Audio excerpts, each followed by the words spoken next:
Hi, my name is Sarah, and I'm about to tell you how working with My Story Animated was the worst decision of my life. Geez, this channel. So I'm not here to only talk about them. I have a story of my own, and it's not a very happy one. I'm the oldest child in a family of 5 girls, and all my sisters are my half-sisters. Each one of us has a different dad. Mom really loved having daughters, but she said men were annoying and she didn't want to live with any of them forever. But sadly, I was the ugly daughter. But I'm not ugly. It's just that I'm not as pretty as the rest of my sisters, who are pretty. Like real freaking models. Don't get me wrong, I love myself now. But when I was a kid, it really affected me. People would stop to laugh and talk with my sisters, and they completely ignored me. One day, Mom was reading something when she suddenly slapped her forehead. "Oh! This book says that ugly people are usually smart. That explains your ugliness. God takes beauty and gives brains. This is how it works." Well, meet my mom. She's dumb, but I still love her. Why am I saying this? Because the year I started 2nd grade, it was my sister's first day of school, so Mom came with us. My teacher saw us all together and said, "Oh, you're Sarah's mom. But these can't be her sisters. They're very different. Oh, Sarah is adopted." Ugh, Mom was always like that, but she wasn't getting away with it this time. I immediately whipped out a copy of my birth certificate. "Look, I swear I'm her biological daughter, but she keeps telling everyone I'm adopted because she's too dumb to accept that I'm different." Mom glared at me, but I stepped on her foot. Accidentally, of course, and went to class. Well, let me tell you, anyone can pass the 1st and 2nd grade, but it's when I got to the 3rd grade and things got harder that I found out the worst possible thing. I wasn't even really smart. When Mom saw my report card, she cried out, "Ugh, ugly and stupid? So then what did God give you? It can't be charisma. I mean, look at you." "Maybe a good heart, Mom? Maybe I don't judge people based on their looks?" Mom then started entering my sisters into beauty pageants, and they always won something. Once she came and said that since my sisters were like princesses, I should be the maid and serve everyone around. I glared at her. "You wish!" and went to my room. 1 year later, we found out that my sisters weren't just beautiful, they were also really smart too. Like so much smarter than me that I started making my second half-sister, June, do my homework.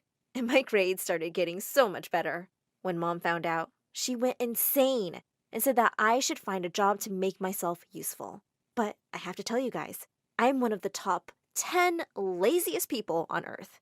But Mom has another word to describe me. "You're just useless, Sarah!" I spent the next few years of my life doing nothing really meaningful. I'd mostly just stay in my room watching videos on YouTube and shows like Hannah Montana. Until one day, Mom told me that she was taking the older sisters to the salon, and I had to babysit the youngest toddlers. The minute she left, I went straight back to my room. The toddlers followed me and asked me to take them to the park. "Oh, yeah, sweeties, of course. Just after I take this nap." I was lying for sure, and I wasn't going to take them anywhere. Hours later, I woke up to my mom screaming and sobbing. The toddlers were missing. "Your sisters are lost because of you!" "Oh, no, they're too pretty. Someone could have kidnapped them and put them in a beauty pageant already." "Ugh, Mom, take a chill pill. They're at the park." But to my utter horror, they were not. And I just went crazy with guilt. I started looking for them everywhere. 2 weeks passed, and they were nowhere to be found. And for the first time in my life, I realized Mom was right. I was only an ugly, stupid, useless girl. After 3 weeks, we finally found them. A blind old man had found them and had been taking care of them. The social services said that Mom wasn't qualified to raise us because of my sister's incident, and they'd be taking all of us away from her. My sister started crying, and Mom looked at me hatefully. "I wish I'd never given birth to you." Mom paid almost everything she had to the lawyers until she won the case, and eventually we didn't have to leave her. But she never spoke to me again, and my sisters all resented me, except for June. June came to me one day and said, "Sarah, some people are just born unlucky, but there is no point crying over it, sis. Just find out what makes you happy." I was in 9th grade back then, and I decided to find a job after school. I applied for a job in a clothing store. When I got there, I saw a beautiful blonde girl waiting for the interview. Just then, the store owner came out and said, "Hey, you, pretty girl, you're hired." "But you didn't even interview me." "There's no need. You're, not very attractive for this job. But you look like a smart person. I'm sure you belong in a lab or something." "But I need this job so badly. Mom paid a lot of money for the lawyers after my sisters." Hey, where do you think you are? The Oprah Winfrey Show? I don't care about your stupid problems. You're not pretty. Like, at all. So leave. What a total jerk. I got really mad, so I spat at his face. To my surprise, the pretty girl walked up to him and spat at his face too. And then we both left. I never found a job, but I found a boy. And he was cute. One day, I invited him to my house, and when he got there and saw my sisters, he said, "Oh, they're prettier. Not fair." And just like that, he left. What a total jerk. I decided not to date any boy ever again. When I graduated, I decided to go to any college just to run away from home. I heard someone say that animation was an easy subject, so I studied that. And wow, that was such a difficult subject. By the time I graduated, My Story Animated was looking for animators. I didn't really like their content, but I needed the job, so I applied and got accepted. I started animating for them, and it was amazing at first. I loved knowing that the videos I'd worked on were being watched by millions around the world. Loads of people left comments about how much they liked my animation. And for the first time in my life, I felt like someone saw me, and I wasn't invisible anymore. I was really happy and proud of myself. That is, until one morning, when I woke up to see tons of YouTubers making fun of My Story Animated videos. They left the meanest comments and said that the stories were stupid. I realized these smart people were right, and My Story Animated was a crazy channel. So I messaged the boss, "Hey, your videos suck. I quit. Bye." Then I started following other channels, especially the ones who'd attacked My Story Animated. I was sure they would have better content, but soon enough, I discovered that they proved nothing useful or worth watching, and I was really beginning to regret my decision. Of course, Mom went insane when she found out that I'd quit. At least My Story Animated entertains people, and their content changes people's lives in some way. Why can't you be like the strong girls who send their stories to the channel? They always overcome challenges eventually, unlike you good-for-nothing loser! Remember I told you that Mom was dumb? Well, for the first time in my life, she said something that actually made sense. So I decided to contact My Story Animated the following day. But I never got around to it because that same day, I had a terrible car accident. When I woke up, the doctors told me that my legs were hurt and that it might take me a long time to be able to walk again. When Mom heard that, she had the most incredible thing to say. "Oh, I thought you'd be the one taking care of me when I get old. You couldn't even do that, could you? Now I'll be babysitting you." I just lost it and started yelling at her. "Who asked you to? I don't need you. You never treated me as a real daughter. You never loved me. Just leave my life." She shrugged and just left. June stayed by my side, though, and helped me with everything. I felt helpless, and I knew that my life was even more meaningless now. But June said, "Meaningless? How? Sarah, I envy you." I couldn't believe that my super gorgeous, smart sister was envying me. Me? "You have the opportunity to be part of My Story Animated family and help tell people stories from around the world. You can help give a voice to so many girls dealing with all sorts of obstacles. And you call that meaningless?"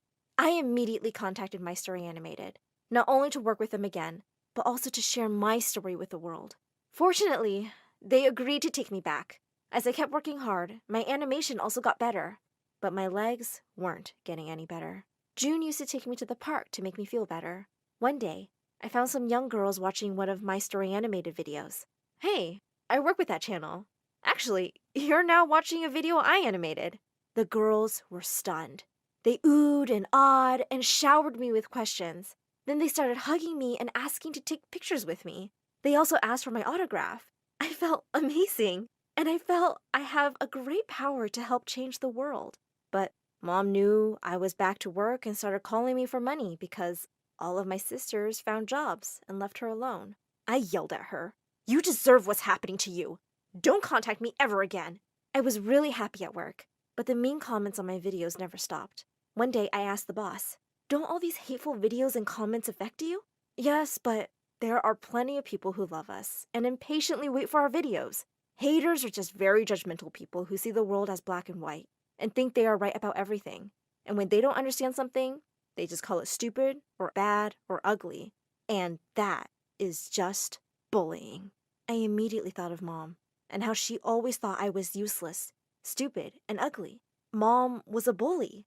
My mom is a bully. Months later, I got better and was able to walk again, but I still thought about what the boss had said about bullies. So I decided to contact Mom again. I went to her house. She looked miserable and started crying the moment she saw me. "I'm sorry, Sarah. I'm sorry for everything I've done to you. All your sisters left me after everything I did for them. You're the best child I ever had. You never complained. I was so unfair. Forgive me, my child. Forgive your mama." She then got on her knees and was about to kiss my hand. I took my hand away and helped her get up. "It's all good now, Mom. I'm here, and we have an entire life to make up for the lost time. I forgive you, Mom. I really do." Tears rolled down my cheeks while I hugged her. I am the unluckiest person in the world. I think it started the day I was born. My bad luck just got worse and worse, and my 18th year was the worst year of all. First of all, I was abandoned by my parents as a baby. My Aunt Carol took pity on me, and she took me in, but she already had a lot of mouths to feed. Her husband, Uncle Ken, and my cousins resented the fact that there was another baby in the house. They didn't like me. They pushed me around a lot. They liked to say that I had to earn for my keep since I was practically an orphan. So I never really had a family. I didn't have any friends either. The kids in my school said that they didn't want my luck to rub off on them. It didn't help that they named me Penny, because soon people started to call me Unlucky Penny. That name followed me all until high school. I always got bad grades. I always got picked last for teams. Nobody wanted to date a girl who was born under an unlucky star. So I grew up to be the loneliest girl ever. I had no friends and no real family. I was just another mouth to feed. And if you don't hit the like and subscribe buttons, you might get unlucky too. Keep on watching and don't forget to leave a comment after. I heard a saying before that luck comes in threes. In my case, my worst bad luck cases happened 3 times as well. The first one was on my 13th birthday. I was walking home from school, completely minding my own business, when a beehive fell from a tree exactly where I was standing. At first, I didn't know what hit me, but suddenly, I heard the sound of buzzing. It got louder and louder. Then the bees attacked, with honey oozing down my face. The bees swarmed around me and stung me so many times. I ran home flapping my arms over my head. When I got home, no one recognized me. My face swelled up like a balloon. Aunt Carol had to bring me to the hospital because I was in so much pain. Uncle Ken grumbled when he had to shell out a lot of money for medicine. "We're spending so much money on her," he said, not caring if I heard.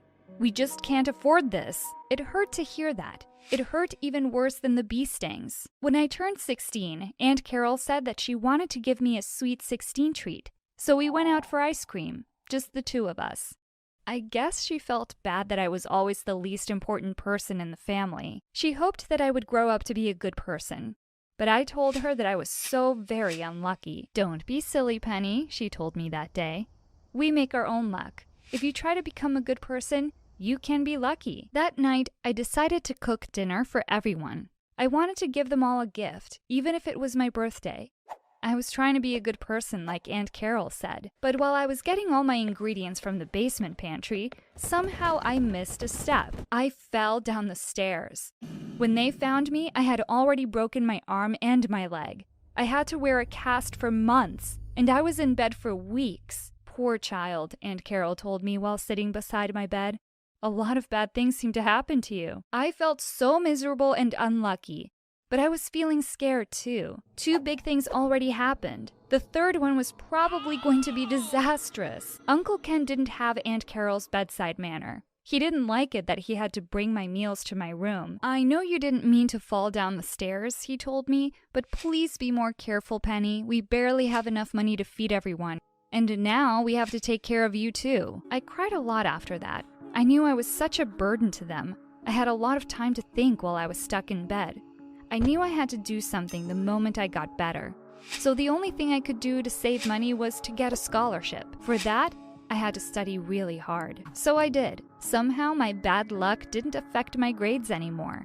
I started to get A's instead of C's in my classes. When I finally turned 18, I was feeling pretty good about myself. I tried not to think of the third big bad luck that was coming.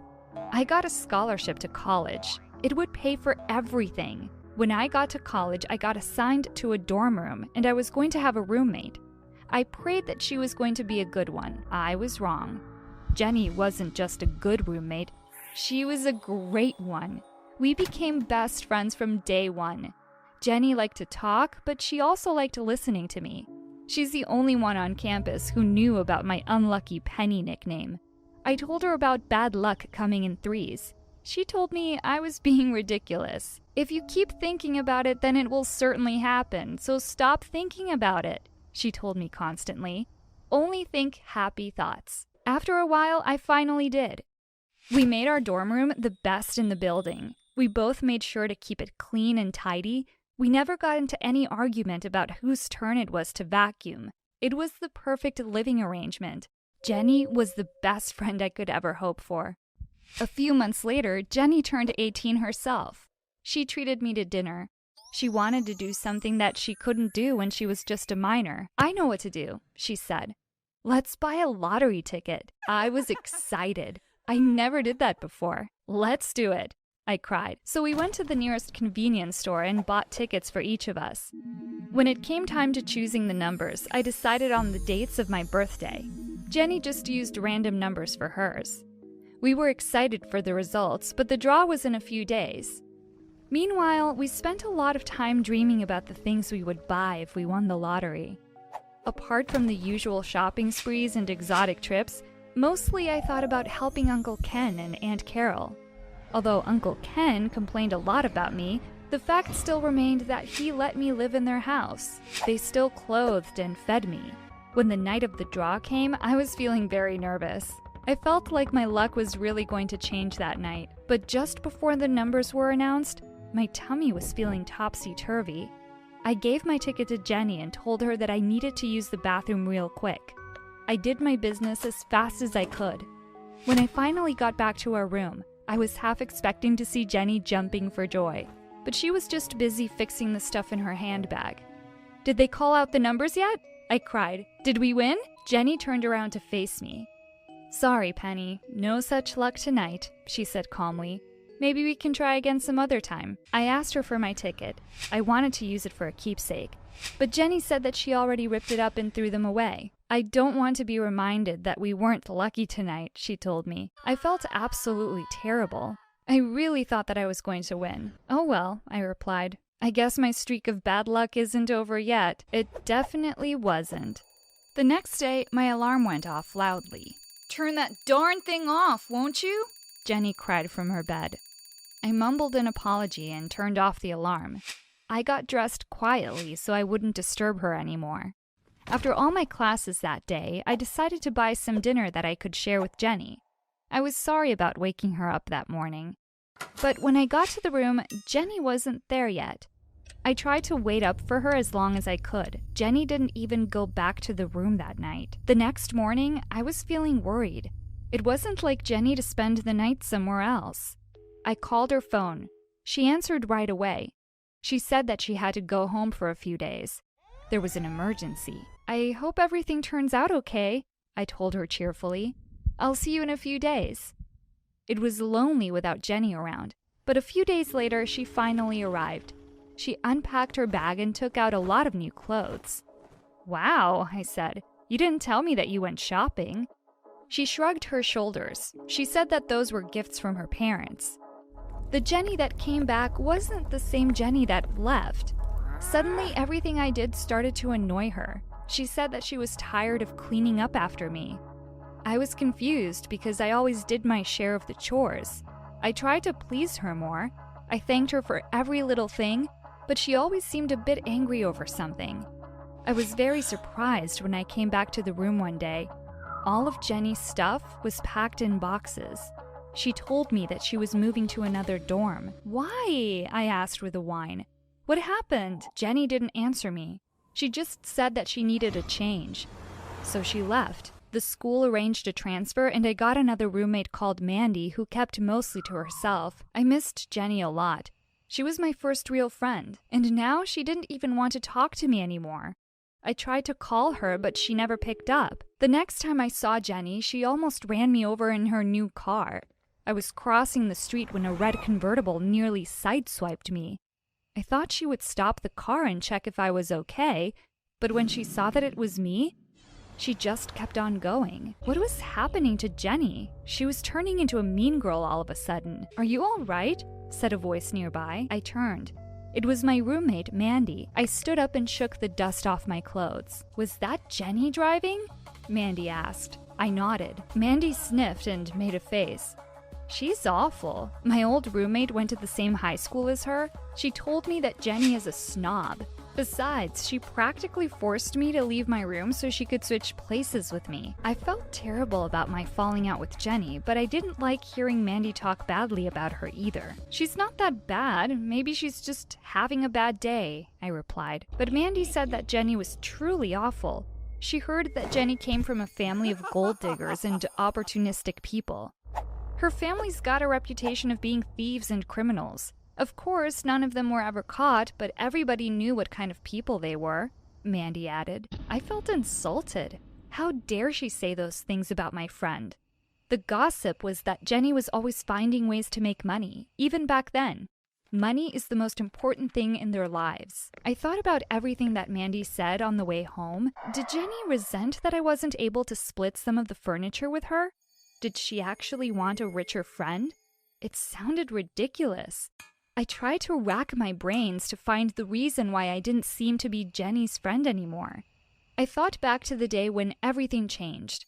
It was the day after the lottery draw. Suddenly, I felt a tingle. I took out my phone and searched for the winning numbers on that day. I couldn't believe what I was seeing. The numbers were the same numbers as my birthday. My ticket actually won the lottery, but I gave that ticket to Jenny. She saw that my ticket won, so she stole it so she could keep the money for herself. How was I going to get my winnings? How could I prove it? I found the lottery office online and went there myself. I asked them what would happen if a ticket was stolen. Could anyone cash it in? Basically, they told me that they gave the money to whoever had the ticket. No strings attached. But if I could prove that the ticket was really mine, I could charge the thief for robbery, and I would get the money. But before I could accuse Jenny of these things, I had to find out if she really won the lottery in the first place. The lottery office couldn't disclose the name of the winner without their consent. I had to make a plan. I needed someone to do this with me. There was no better person to ask than Mandy. Mandy agreed to it at once. She really hated Jenny that much. She said that she would pretend to be a reporter, so she went undercover. She pretended that it was for a rags to riches story that was going to be aired on TV. Surprisingly enough, Jenny admitted that she won. "How did you pick the lucky numbers?" Mandy asked. "Those were just random ones, you know," Jenny replied. "Those numbers didn't mean anything to me." When I heard that, my blood boiled over. Those were my winning numbers. I used the dates on my birthday. Jenny was truly the worst kind of friend anyone could ever have. I knew I was going to get my third bad luck, and Jenny was it. I had to get that money from her because it was really mine. But how was I going to prove that I bought it myself? "The convenience store!" Mandy screamed. "There must be a CCTV camera there. They must have videos of you buying that ticket. You can show your birth certificate as proof that you really picked those numbers." Mandy's idea was brilliant. We ran to the convenience store that same day to ask for the CCTV footage. We got lucky. Mandy charmed and wheedled and even threatened the manager to give us a copy of the video. Somehow, we managed to get it. We went to the police station the next day. We explained everything that happened. They believed us right away. When we took all the information to the lottery office, they believed me too. Then everything escalated pretty quickly. Jenny got charged for theft. All the remaining money was transferred to me. I even got the red convertible. I was so very happy and very thankful to Mandy. She was turning out into a much better friend than Jenny ever was. "I promise that I will never do anything mean or illegal to you," she said with a laugh. "You're a good person, Penny. You were just a little bit unlucky." Huh, that was an understatement, but my luck was turning now. I went back home when everything was in order. At first, Uncle Ken didn't seem too happy to see me. "Did you get into any trouble again?" he asked, feeling the worst. I smiled at him. I told him that I wasn't unlucky anymore. "I want to thank you for putting a roof over my head. I said. Uncle Ken was shocked. I told them that I had won the lottery. Then I gave him the keys to the convertible. Aunt Carol started crying and screaming with joy.